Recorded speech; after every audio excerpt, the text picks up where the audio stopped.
incertitude. Comment ça résonne en vous? Imaginez que je vous demande de choisir entre ces deux boîtes.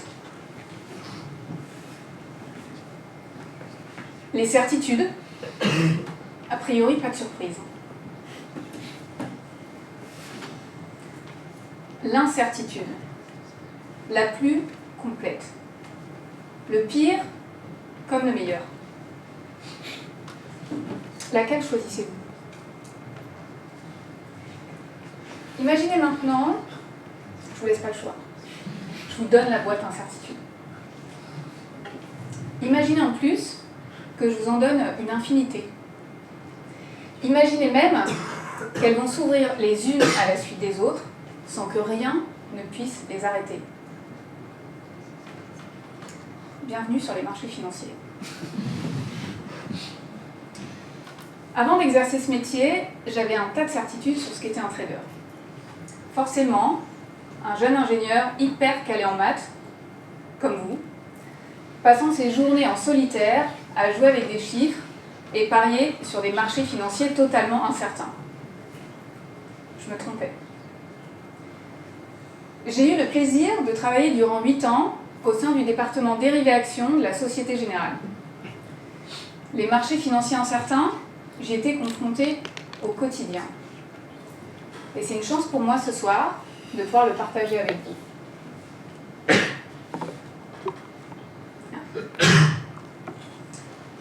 Alors, revenons à notre boîte incertitude. Vous vous souvenez, l'infinité, tout ça. Qu'avez-vous ressenti quand je vous ai proposé cette boîte? Pour certains, peut-être de l'enthousiasme, de l'excitation, voire même de la joie. Moi, la première fois que je me suis retrouvée devant mon desk à devoir traiter mes premières opérations, j'ai eu peur.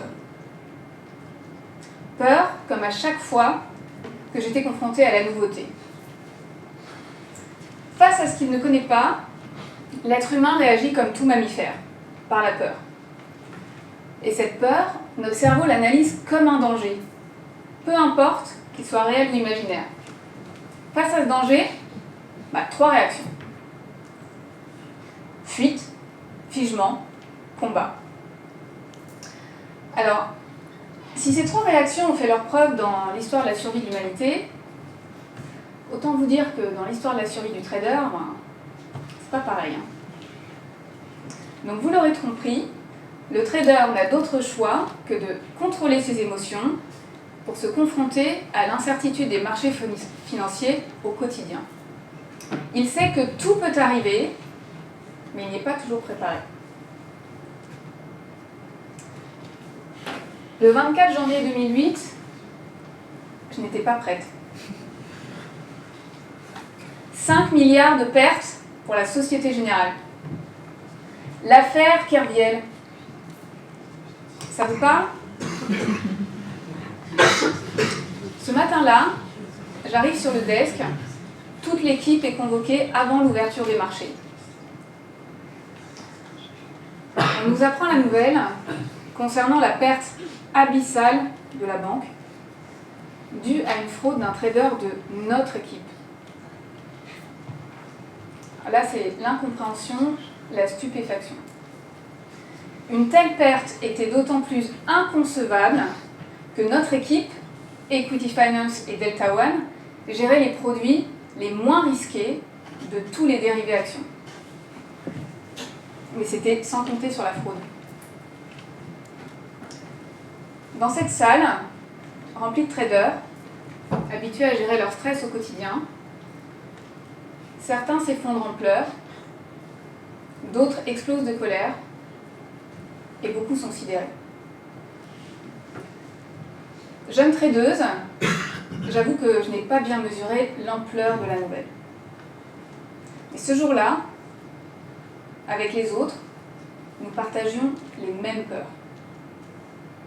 Allions-nous tous être virés? La Société Générale allait-elle faire faillite? C'était le chaos. Bref, comment réagir? Alors, en tant qu'individu, chacun a fait comme il a pu. En tant que trader, Pas le choix. Business as usual. Les marchés ne vont pas se mettre en pause le temps qu'on accuse le coup de la nouvelle. Après la réunion, comme les autres, je regagne mon desk, je gère mes émotions.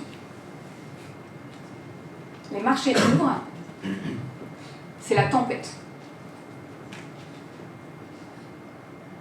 Nous sommes touchés à la fois en tant que trader, face au bouleversement des marchés, en tant que membre d'une équipe, très affecté, et en tant qu'individu, car l'info fait vite la une de la presse internationale.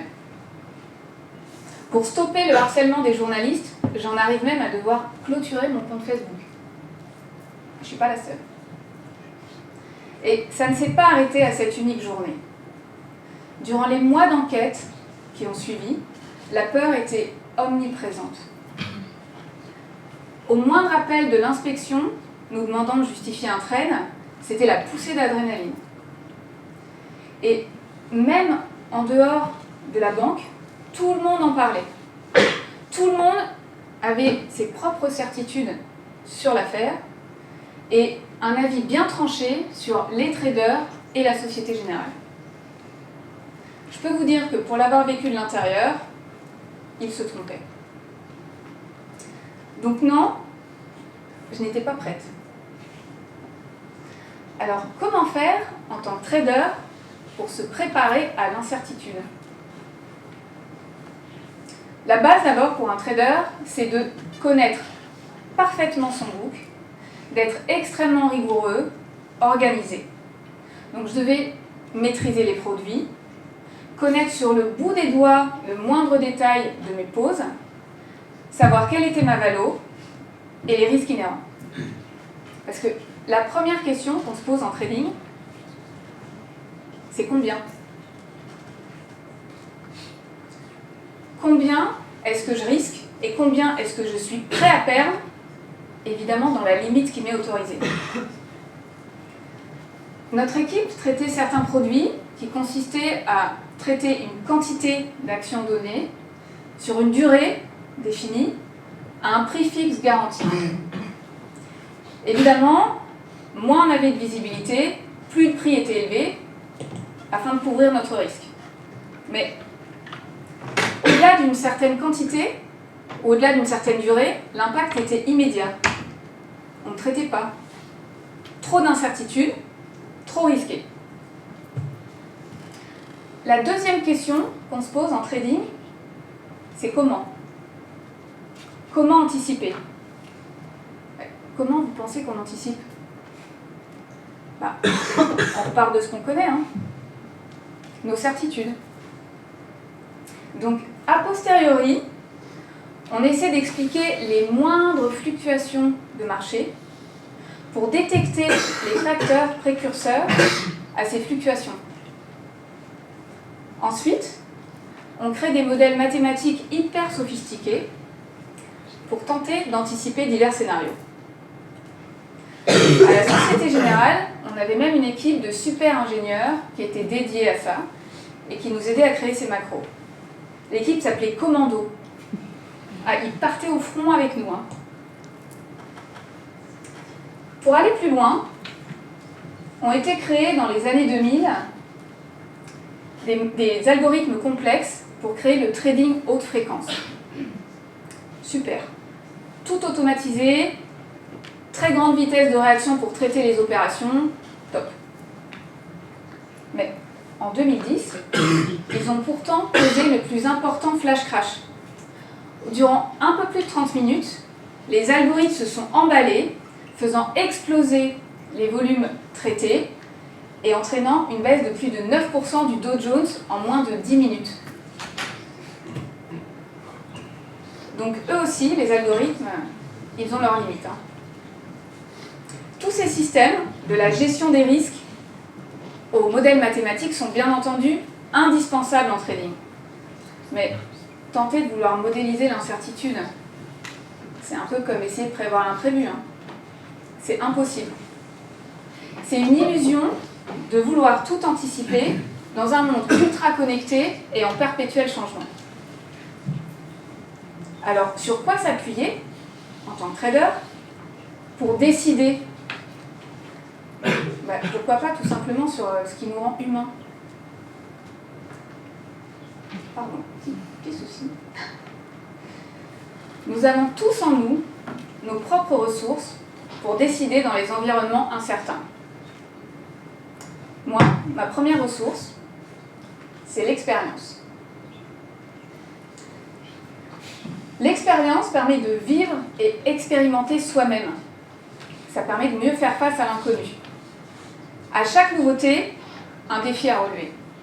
Un nouveau client, un nouveau produit, un nouveau marché. À chacun sa spécificité, à moi de m'adapter, d'évoluer et d'innover. Alors bien sûr, c'est pas facile. Cela nécessite de se transformer continuellement. Mais c'est aussi là qu'existent les meilleures opportunités de trade. Mais alors, attention. Attention au piège du confort de l'expérience. Ne pas se reposer sur ses acquis, ne pas se laisser influencer par ses habitudes ou ses certitudes. L'important, c'est de garder l'esprit du débutant. Un esprit de curiosité, d'innovation, en apprentissage permanent. Vous connaissez ça, vous, n'est-ce pas? C'est votre force aujourd'hui, alors gardez-la toujours. Le combo expérience et apprentissage m'ont été d'un soutien exceptionnel dans ce métier. Alors vous me direz, c'est bien beau, mais qu'est-ce qu'on fait quand on est junior? Quand j'ai démarré, je n'avais aucune expérience. Mais j'ai pu m'appuyer sur celle des autres, comme un cadeau. Contrairement à l'image qu'on en a, le trader n'est absolument pas un loup solitaire. Il a toute une meute autour de lui. J'ai été soutenue par un boss qui croyait en moi, par un trader qui me partageait son expérience, par un back et un middle office qui m'accompagnaient jusqu'au bout de mon deal, ou par un commando sur une macro. À aucun moment, je n'ai été seule, même si c'est à moi que revenait l'unique décision de traiter.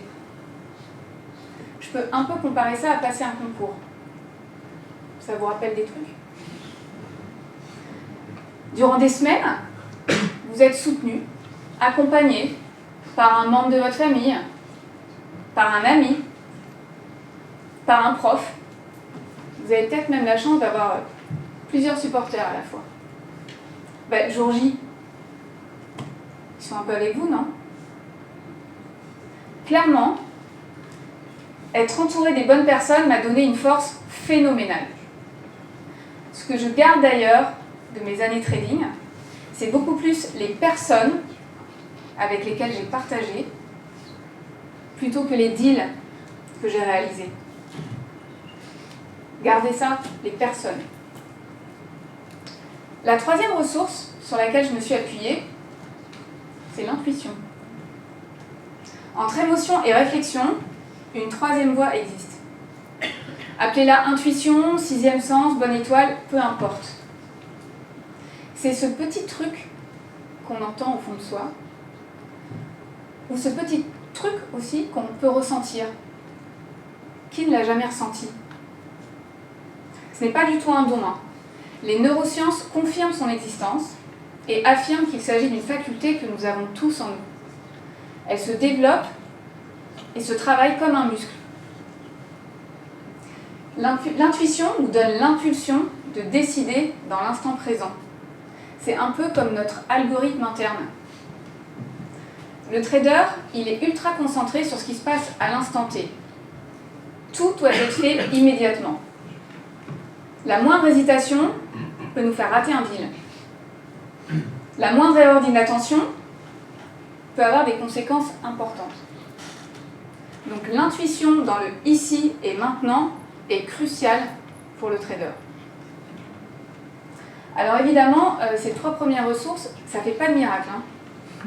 C'est pas parce que je me suis fait mon expérience, que j'ai été bien entourée, que j'ai suivi mon intuition, que j'ai toujours fait les bons choix. mais ils m'ont permis d'avancer. Parce que pour passer à l'action et décider, j'ai pu remarquer qu'il y avait aussi l'état d'esprit. L'état d'esprit change tout dans ce métier. Commencez par accepter. Accepter l'incertain comme il vient. Y voir plutôt les opportunités que les dangers. Ne pas gaspiller son énergie à lutter contre, mais plutôt la garder pour innover et agir.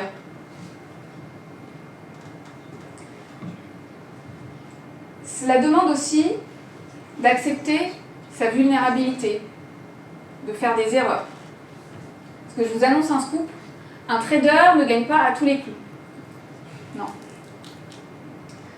Donc le trader qui, dans ce contexte, continue à se faire confiance et à persévérer, a toutes les chances de réussir dans ce métier.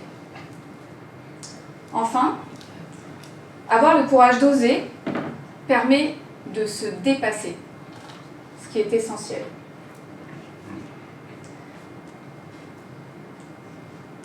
Toutes ces ressources, mes ressources, ont été essentielles à chacune de mes expériences professionnelles. J'étais trader, et aussi auditrice, chasseuse de tête, architecte d'intérieur et entrepreneuse. Aucune de mes certitudes d'étudiante ne m'aurait permis d'envisager un tel parcours. Si j'avais pris cette boîte, je serais peut-être aujourd'hui partenaire en cabinet d'audit. Mais ce n'était pas ma voie. C'est justement parce que tout était incertain que tout est devenu possible. Alors que mes certitudes me limitaient et m'empêchaient de voir le champ des possibles, l'incertitude m'a permis de découvrir mon potentiel et de me révéler. Je vis à nouveau pleinement aujourd'hui le grand saut dans l'inconnu, puisqu'après 10 ans d'entrepreneuriat, je change d'horizon. Alors, beaucoup d'incertitudes, mais j'ai hâte de savoir ce que je vais découvrir, apprendre de nouveau et surtout partager avec les autres. Dans notre vie de tous les jours, nous sommes tous confrontés à ces boîtes. La bonne nouvelle, c'est que nous pouvons choisir. Rester dans sa zone de confort, avec ses certitudes, ou bien sortir et s'ouvrir à l'incertitude. Alors, changez de perspective. Imaginez que ce ruban sort de votre cœur, qu'il représente vos ressources humaines au sens propre, les vôtres, pas celles du voisin. Ce ruban, il ne changera pas le contenu de la boîte. En revanche, il peut changer la façon dont vous la recevez. N'ayez pas peur. Acceptez et accueillez l'incertitude comme un cadeau. Vous verrez, tout devient possible. Merci de votre écoute.